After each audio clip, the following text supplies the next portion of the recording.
شہر میں 2 دنوں سے مسلسل درجہ حرارت میں گراوٹ، سرد ہواؤں کا زور۔ گزشتہ 2 دنوں سے مالیگاؤں میں سردی بتدریج بڑھتی جا رہی ہے۔ ضلع بھر میں درجہ حرارت میں گراوٹ کا ریکارڈ درج ہو رہا ہے۔ کشمیر اور شمالی بھارت کے پہاڑی و میدانی علاقوں میں برف باری کی وجہ سے درجہ حرارت میں سرد ہواؤں کا زور گرتا جا رہا ہے۔ دہلی، اتر پردیش، پنجاب، راجستھان، کشمیر وغیرہ علاقوں میں سرد لہروں اور گھنے اوس کی وجہ سے عام زندگی متاثر ہو رہی ہے۔ محکمہ موسمیات کے مطابق آنے والے کچھ دنوں میں اس طرح کی سرد لہریں چلتی رہیں گی۔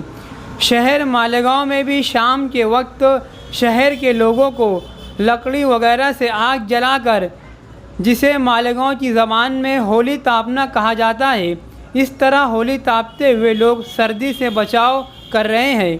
اسی طرح دن میں بھی شہریان نے سردی سے بچاؤ کے لیے گرم کپڑوں کا استعمال بڑھا دیا ہے، اور ایسے میں شہریان کو سردی سے بچاؤ کے لیے بہرحال احتیاطی تدابیر پر عمل کرتے ہوئے سردی سے حفاظت میں رہنے کی ضرورت ہے۔